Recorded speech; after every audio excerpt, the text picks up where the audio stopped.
네, 오늘은 마가복음 11장 말씀, 다니엘 기도회를 통해서 또 선교사님의 간증 섞인 그런 설교를 통해서 우리가 많은 것들을 느낄 수 있었습니다. 복음이 능력이 있고 하나님 말씀이 능력이 있고 말씀이 살아 역사하는 그런 선교 현장을 느낄 수 있어서 반성도 많이 되고 또 도전도 많이 되었습니다. 어떤 현장이든 말씀이 살아있어야 된다는 걸 강하게 느꼈습니다. 사람이 변화돼야 되고 은혜가 있어야 되고 뭔가 하나님을 통해서 그런 역사들이 일어날 때 우리가 살아가는 이 현장이 육신적으로는 부유할지 모르지만 영적으로 가난한, 오히려 더 가난한 것이 아닌가 하는 생각도 들고 있습니다.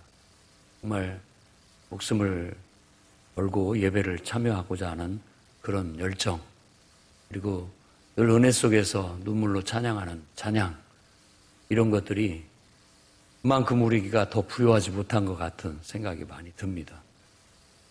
다른 면에서는 다 우리가 하나님 앞에 축복을 받아서 다 좋은데 그런 것들이 상대적으로 자꾸 약해져서 은혜의 필요성이라든지 하나님의 말씀의 능력이라든지 이런 것들이 좀 희석되고 있는 것이 아닌가 싶습니다.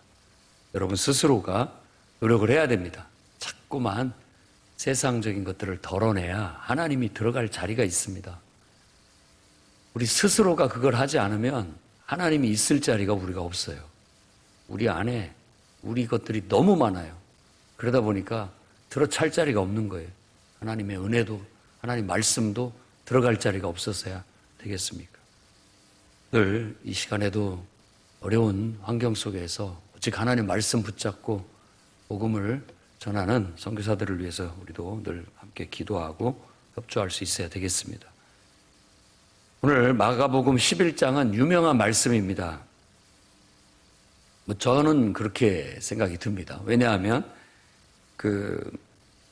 무엇이든지 기도하고 그대로 믿으면 그대로 된다라는 말씀이 항상 뇌리 속에 박혀 있습니다. 그게 마가복음 11장에서 나오는 말씀이고, 특히나 이 문장 자체가 다른 복음서에도 말하고 있다 할지라도 그 자체가 믿고 그대로 될 줄만 확신하면 그대로 된다라는 걸 더욱더 강조하고 있는 겁니다. 근데 이 시작을 이렇게 보면 예수님께서 이제 예루살렘에 입성하시는 장면입니다. 그런데 거기에서 이제 가서 나귀 새끼를 끌고 와라. 그럼 그거 가져와도 됩니까? 주가 쓰시겠다 하라. 그러면 내줄 것이다. 실제로 제자들이 가서 그렇게 했다는 거. 그리고 그 나귀의 등에 자기들의 겉옷을 벗어서 얹었고, 그리고 땅에는 나뭇가지를 꺾어, 이제 다른 성경에서는 종려나무가지라고 그렇게 얘기하는데 이런 나뭇잎이라고 생각하면 되겠습니다. 그런 것들을 꺾어서 땅에 깔고 하는 거예요. 그러니까 옷을 나귀에 얹는다는 거라든지 또 땅에다가 꽃을 뿌린 것처럼 나뭇가지를 뿌리는 것은 다 그것에 대한 우리들의 그 존귀한 분에 대한 정성의 표현, 그런 거죠. 그 길을 예비하는 그런 마음에 그렇게 하는 겁니다. 다 핵심 단어가 주가 쓰시겠다입니다. 그냥 이야기도 있고 다른 내용도 그 속에 들어있지만 가장 중요한 것은 나귀 새끼도 주가 쓰시겠다 하면 내준다는 거, 순종한다는 거. 그리고 주가 쓰시는데, 주님이 쓰시는 데 있어서 할 수는 있는 한 우리 겉옷을 벗어서 얹는 것, 그리고 우리가 할 수 있는 것, 더 좋은 것은 구할 수 없지만 그래도 나뭇가지라도 꺾어서 그 앞에 깔아주는 것, 이게 주님의 일을 돕고 또 주님의 일에 순종하고 협력하는 그런 모습이다. 그래야만 열매를 맺을 수 있습니다. 그래야만. 언제든지 주님이 쓰시겠다 하면 그냥 아멘 하고 내주는 것이 돼야지, 만일 이 생각하고 저 생각하고 이것 계산하고 저것 계산하면 못합니다.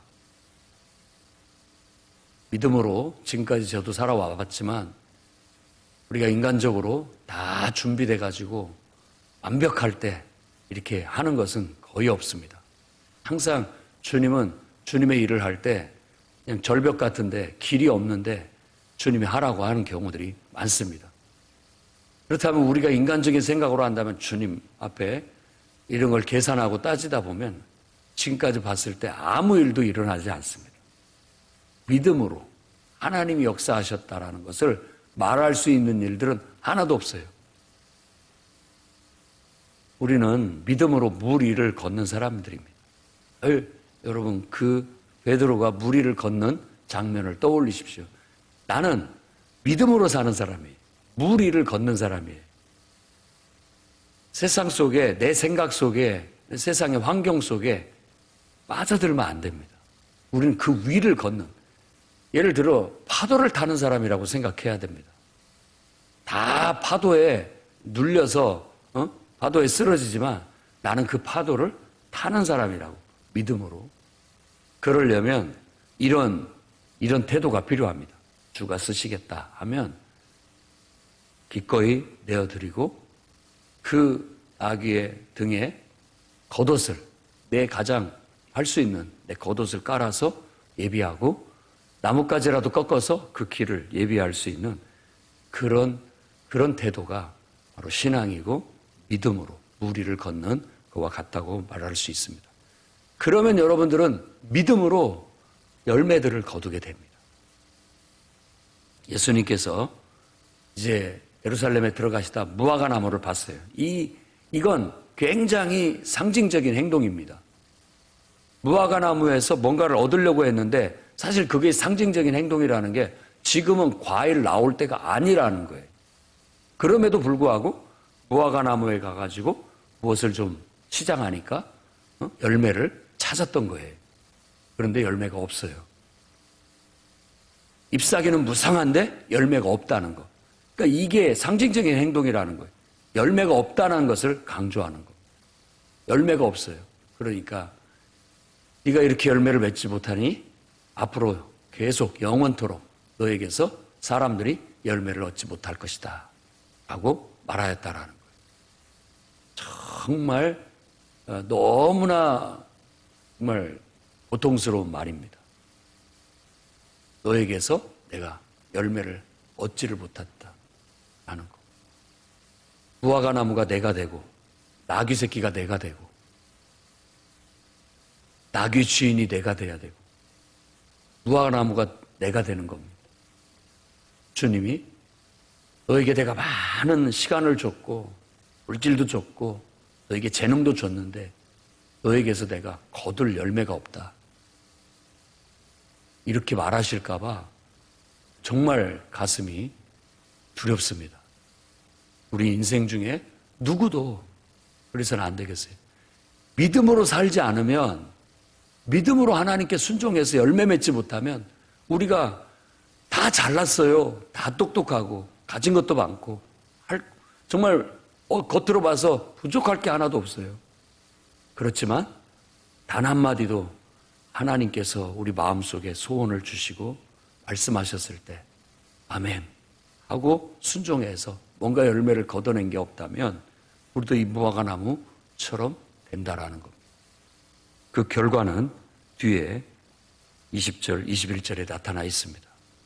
결국 쓸모가 없으니 말라 비틀어져 죽고 마는 겁니다. 그러니까 우리 인생이 믿음으로 열매 맺지 못하는 인생이라면 정말 말라 비틀어져 죽은, 그냥 한때 무성했다가 말라 죽은 나무나 똑같은 신세가 되는 거예요. 하나님을 알아야 된다. 하나님과 관계를 회복해야 된다.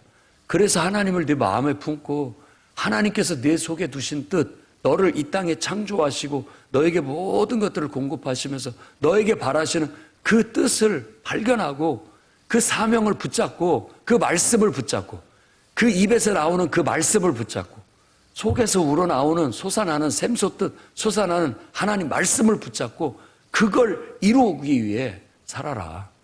그게 진짜 인생이다. 지금 세상 사람들 하나님 무시하고 없다고 하고 그저 자기 능력껏 자기 본능, 본성에 따라서 자기 욕심을 따라서 자기 꿈을 이루고 마음껏 살고 있지만 다 그거 무성한, 잎사귀만 무성한 무화과 나무와 똑같은 거다. 하나님에게 돌아오지 못하고 하나님의 뜻을 추구하지 못하고 하나님 말씀을 붙잡지 못하고 하나님을 믿는 믿음으로 순종해서 정말 열매를 맺어내지 못한다면 결국은 저러다가 말라 비틀어져 죽고 말 것이다. 얼마나 안타까우냐. 그 영혼을 깨워서 하나님을 알게 하고, 이거 얼마나 귀한 일입니까? 하나님을 알게 하고 하나님을 예배하게 하고 하나님과 마음을 맞추게 하고 하나님 뜻을 구하게 하고 단 한마디라도 그냥 냉수 한 그릇이라도 하나님께서 그 마음속에서 주신 말씀 따라 순종해서 하나님께 들을 수 있는 그런 삶을 살도록 이끌어주는 것, 세상에서 둘도 없이 귀하고 값진 일입니다. 저나 교회나 교회 정말 직분자들이나 일꾼은 다 그런 소중한 일들을 하고 있습니다. 정말 가난하고 힘든 선교지 아니래도 우리가 살아가는 삶 속도 바로 삶의 현장도 선교지입니다. 어쩌면 그들은 가난해서 하나님을 더 잘 받아들이고 하나님의 나라의 권능이 그들에겐 더 잘 나타날 수 있지만 우리가 있는 현장은 다 배불러서 다 부자여서 오히려 하나님 들어갈 자리가 없는 더 척박한 선교 현장인지도 모릅니다. 기도로 나아가야 되겠습니다. 그리고 성전에 들어가셨습니다. 이 무화과 나무를 이제 성전이라고 생각하셔야 됩니다. 성전에 들어갔더니 성해요. 사람들이 들끓고 장사하는 사람들 많습니다. 그러나 진짜 하나님이 받으실 만한, 이렇게 얘기하기가 참 저도 조심스럽습니다만 예수님께서 예루살렘 성에 갔을 때, 성전에 들어가셨을 때 정말 그들이 진정으로 참된 예배를 드리지 못하고 있다는 걸 아신 겁니다. 마치 무화과 나무는 열매를 맺어야 되는 것처럼 성전에서는 정말 하나님을 향한 참된 예배가 기도로 또 찬양으로 이렇게 나와야 되는데 그러지 못하는, 오히려 겉만 무성해요. 돈을 바꿔주는 매매상들, 그리고 또 비둘기 파는 자들, 이런 자들이 아주 거기에서 더 본질적인 예배보다도 그것이 더 중요한 일처럼 이렇게 드러나게 되는 겁니다. 그러자 주님이 그것을 들러 엎었다라고 얘기하고, 내 집은 만민이 기도하는 집이다. 너희가 강도의 소굴을 만들었다라고 그렇게 책망하는 건 이사야서 56장하고 예레미야 7장 말씀을 인용해서 그렇게 말씀하신 겁니다. 예언자의 말대로. 이렇게 참된 예배를 드리지 못하는 예배당은 더 이상의 존재 가치가 없다. 결국 그 무화과 나무가 잎이 무성했지만 말라 죽은 것처럼 이 성전도 결국은 말라 죽게 될 것이다 라는 걸 이렇게 오버랩돼서 보이는 겁니다. 무화과 나무가 예루살렘 성전이 오버랩돼서 보이면서 그 운명이 그렇게 되고야 말 것이다. 거기에 여러분들이 오버랩되면 안 되겠죠. 나와 여러분들의 삶이, 나도 똑같이 가지만 무성한, 나뭇잎만 무성한 그런 인생이어가지고 주님이 쓰시려고 하실 때, 필요하실 때, 필요로 할 때 열매를 내지 못하는 그런 인생이 되어서는 안 되겠습니다. 성전이라 할지라도 그런 건 필요가 없다. 열매가 없어서 결국은 말라 죽고 마는 것처럼 될 것이다. 그럼 어떻게 열매를 맺어야 되느냐? 22절에서 26절이 바로 그 얘기를 하고자 하는 겁니다. 그러니까 이 말씀이나 씨 뿌리는 비유나 같은 맥락이라고 이해하시면 됩니다. 하나님을 믿어라. 그러면 이 산더러 바다에 던져지라 하며 그 말하는 것이 이루어질 줄 믿고 마음에 의심하지 아니하면 그대로 된다. 이게 열매 맺는, 하나님을 믿는 믿음으로 열매 맺는 영적 원리입니다. 하나님을 믿으십시오. 하나님을 믿고 신뢰하고 하나님께서 주신 말씀 받아가지고 하나님이 그렇게 하신다 하면 그렇게 되는 겁니다. 되는 거예요. 그것만 정확히 이루면 여러분들도 그 선교사님 못지않게 어제 그랬던 선교사님의 간증 못지않는 열매를 맺게 될 겁니다. 한번 오늘부터 이 말씀대로 한번 살아보십시오. 하나님을 믿고 하나님께서 내 마음에 소원을 주셔요. 내 마음속에서 샘솟듯 우러나는 어떤 말씀을 주시고 어떤 마음을 주셔요. 그러면 이게 그것을 즉시 믿고 그대로 될 줄로 믿고 행동해야 됩니다. 바로 행동해야 되는 거예요. 그래서 그게 놀라운 것이 바로 그런 겁니다. 할 수 없을 때 가라고 하니까 그냥 비행기표 구해서 그냥 가는 거예요. 무슨 가서 거처를 마련해야 되고 어떻게 살아야 될지 후원자도 모집해야 되고 뭐 다 따져가지고 다 준비돼서 간 게 아니라 하나님이 가라고 하니까 그냥 갔다는 거예요. 그게 어린아이 같이 단순한 신앙이라고 말할 수 있는데 바로 우리가 주의 제자들이 믿음으로 사는 게 바로 그런 거예요. 하나님을 믿어라. 하나님이 그렇게 말씀하셨다면 그대로 해라. 그리고 의심하지 마라. 그냥 해라. 그러면 그대로 된다. 이게 핵심이에요. 근데 이게 씨 뿌리는 비유와 같이 옥토예요, 옥토. 좋은 밭. 어린아이 같은 마음. 좋은 밭. 계산할 줄 모르고 앞뒤 따질 줄 모르고. 그러면 세상에서는 미련한 사람이라고 보일지 모르지만 오히려 그게 믿음이라면 하나님의 말씀을 붙잡고 하나님을 믿는 믿음에서부터 나온 거라면 그건 능력이 되고 그건 하나님의 역사가 되는 겁니다. 그래서 27절에서 33절에 마지막으로 덧붙이는 게 바로 그 무슨 권위로 이런 일을 하느냐. 누가 그 권위를 줬느냐. 다시 얘기한다면 우리가 믿고 하면 돼요. 세상에서도 그걸 가져갔습니다. 자기 욕심, 자기 꿈 이런 것들을 신념화해서 할 수 있다, 할 수 있다. 긍정의 힘, 할 수 있다, 할 수 있다 해도 능력이 나타나요. 역사가 어느 정도 일어나는 겁니다. 그걸 성공학이라고 그래요. 성공학. 열매 맺는 원리를 세상 사람들도 가져다가 쓰고 있는데 정말 예수 믿는 사람들이 안 써서야 되겠느냐. 그러나 세상 사람과 우리하고 다른 게 있다면 이걸 구분해야 되는 거예요. 그것이 어디로부터 왔느냐, 하늘로부터 왔느냐, 사람으로부터 왔느냐. 그것 차이입니다. 그것 차이예요. 그러니까 우리가 믿음으로 산다는 것은 그것이 하나님께로부터 온 거예요. 지금 이 대제사장 서기관 장로들이 예수님이 성전에 와서 행패 부리는 걸 그들의 생각은 그런 거죠. 행패 부렸다고 생각하고 자기들을 방해했다고 생각을 하고 이놈을 죽여야 된다라고 의논하고 꾀하고 있을 때 따지고 들은 거예요. 너 도대체 누가 시켜서 이런 일을 하느냐? 왜 이런 일을 하느냐? 네가 뭔데 이런 일을 하느냐? 이런 식으로 얘기를 하는 거예요.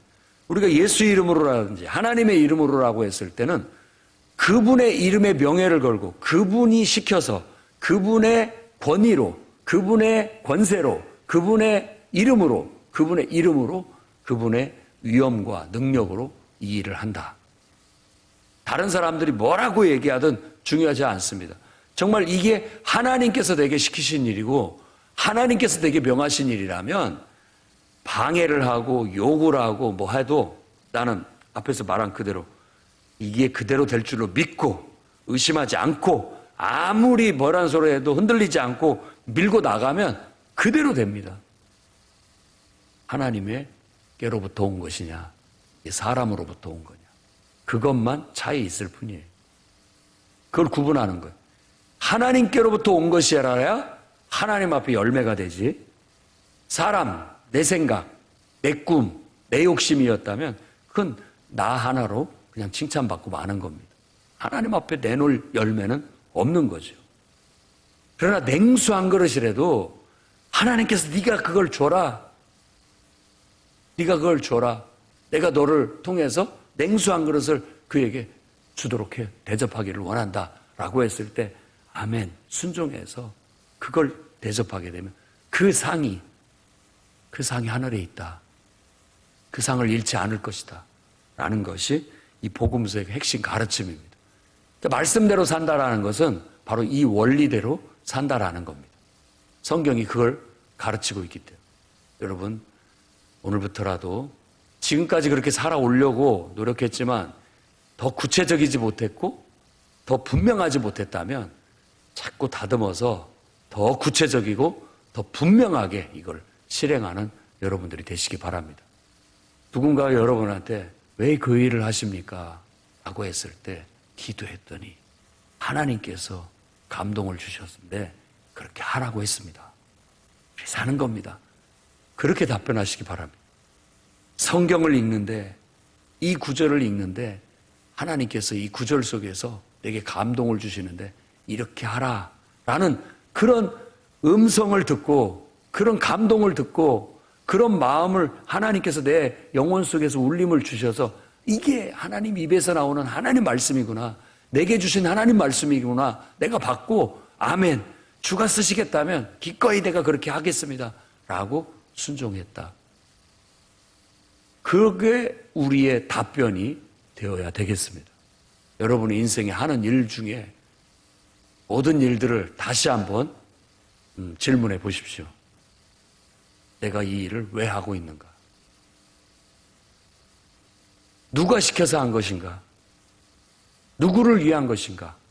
한번 생각해 보신다면 그 일이 정말 내가 하나님 말씀에 입각하여 하늘로부터 와서 하나님께 순종하여서 하는 일인지 아니면 그냥 내 생각으로 내 꿈을 위해서 내 나머지의 삶을 위해서 내가 그냥 해나가는 것인지를 구분할 수 있을 겁니다. 오늘 말씀의 핵심처럼 주가 쓰시겠다. 하나님께서 말씀하신 거면 하나님을 믿고 그 말씀 붙잡고 전혀 의심하지 말고 믿음으로 밀고 나아가셔서 무리를 걷는 그런 정말 주님의 제자들이 다 될 수 있기를 주의 이름으로 축원합니다. 기도하겠습니다. 거룩하신 주님, 우리 믿음 없음을 불쌍히 여기시옵소서. 산을 옮길 만한 놀라운 하나님의 역사를 일으킬 수 있는 믿음을 주시옵소서. 단지 주님이 오셔서 주가 쓰시겠다면 기꺼이 내어줄 수 있는 저희들이 되게 도와주시고 오히려 그 위에 우리 겉옷을 얹어주고 오히려 그 앞길에 나무가지를 깔아줄 수 있는 저희들이 되게 도와주시옵소서. 행여라도 주님이 우리에게 와서 말씀하실 때 가지만 부성하고 내어놓을 것이 없다고 한다면 얼마나 불행한 인생입니까? 주여, 누구도 그런 제자가 하나도 없도록 붙잡아 주시옵소서. 우리 인생 중에 정말 하나님께로부터 온 말씀을 붙잡고 순종으로 살아가는 것들이 더욱더 많아질 수 있도록 축복하여 주시옵소서. 온 인생이 나 자신으로만 가득 차 있고 하나님 있을 자리가 없는 그런 인생이 없게 하시고 이제는 예수 그리스도를 우리 인생의 주인으로 모셨으니 주님 말씀만 하시옵소서. 다 그대로 즉시 행하겠나이다 고백할 수 있는 믿음의 성도들이 다 되게 해 주시옵소서. 예수님 이름으로 기도합니다.